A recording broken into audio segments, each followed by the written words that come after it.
Hi, I'm Sarah, founder of Mourning, and I wanted to share a story with you about how we got started and about my daughter Marley. Um, she was mostly a daddy's girl, but on the day before she died, she did say to me, "Mama, you're my best friend." And it was really sweet because she was in that middle place between fast asleep and wide awake. And it's one of those tender and precious moments that now I'm so grateful to have and remember and think about.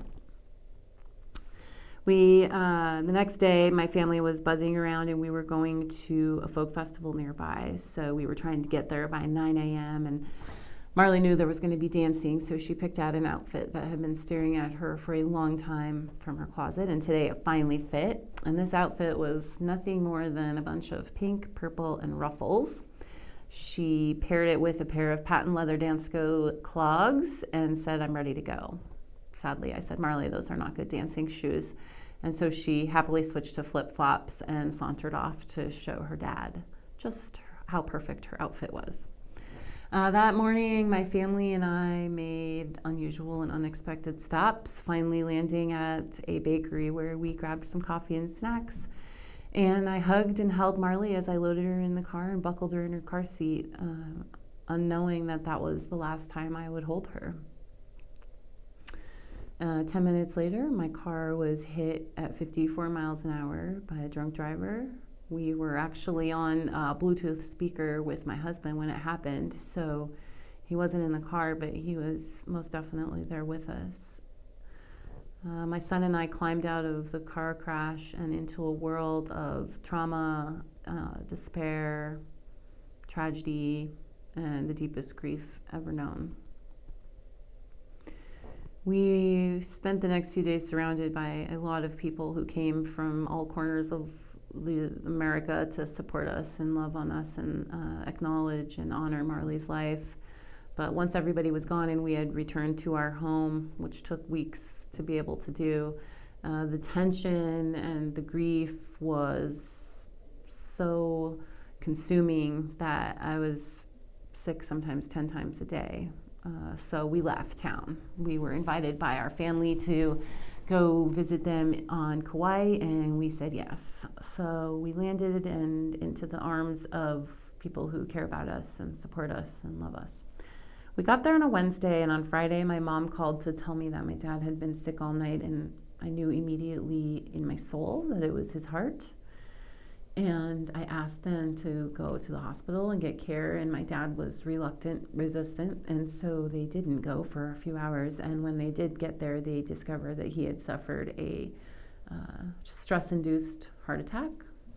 He was dying of a broken heart. The next few weeks, he was in and out of the local hospital until finally they transported him up to Portland to the university hospital when he finally called us and said, "Will you please come home from Hawaii?" Because up until then, he had really been saying, no, stay. And we listened to him. So when he said come home, we left immediately. And on Thanksgiving Day 2016, we arrived to the hospital there to be with him. After another week or so there, the doctors were clear with my family that there was nothing that could be done to stop his disease process and that he would be eligible for hospice care in the home. So he was transported back to Bend via ambulance and met at his home with his family. All his kids and grandkids, even Marley, were there.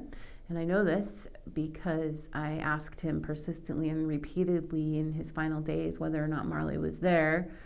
And I trusted him because I had sat with people who were dying in my work as a hospice social worker, and I knew and I understood that they really had the capacity to have one foot in each realm, and I thought that's where my dad was. And so every time he opened his eyes, I'd say, is she here? Is she here? And finally, moments before he became unresponsive and began to actively die, he said, "Yes, she's here." And what my dad gave me that day was pretty much the only thing you could do to tend to my broken heart was, give me a glimpse into my daughter's presence. And he did that day.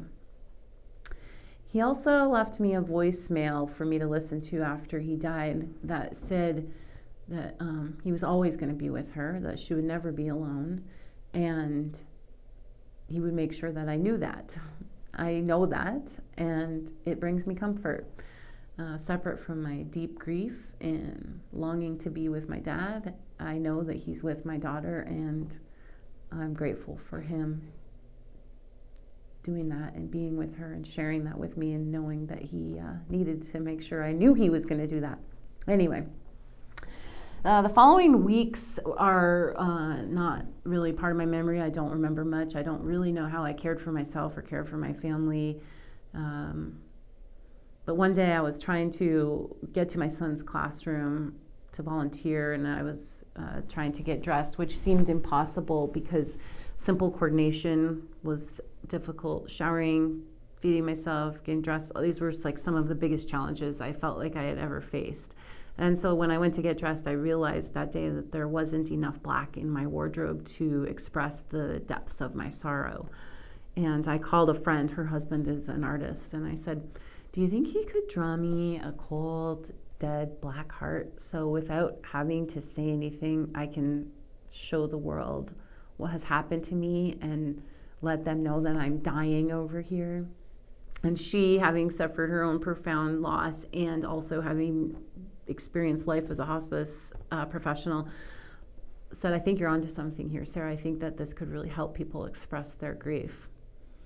But because I could barely move, think, talk, or care for myself, the start was slow. But what kept me going was the outpouring of encouragement from my closest circle, but also all of the professionals who I've worked with over the last 10 years that have heard families say the same thing. There's no way for me to show the world that I'm grieving.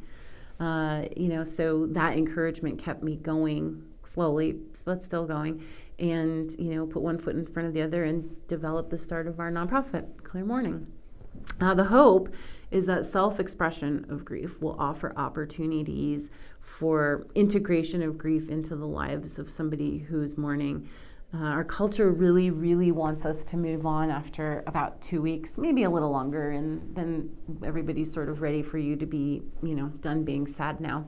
And they'll ask you, how are you? But really the answer they want is something that's going to make them feel comfortable versus tend to the true nature of the spirit of the person who's in grief. The goal for our symbol, a broken heart, is to be recognized as an indication of mourning and something that people will use as a tool to identify somebody who could potentially use a softer spot in the community. Or will perhaps one day cause the coffee drive-through person to pause before asking you whether or not you have anything fun planned for the day. Or the yoga teacher who feels compelled to remind you during class that you're so lucky and have so much to be grateful for. Perhaps one would see our pendant or our symbol and pause and offer a cushion of compassion and understanding with their communication. Perhaps they too have experienced grief, and it could be a point of connection between two people sharing a grief experience. That's the goal, that's the cultural shift. And, as I've worked to redevelop the language to talk about my grief, so I would never have to say, yes, I've moved on, as the only way to explain that I have continued to live without my child, I began to consider the word integration.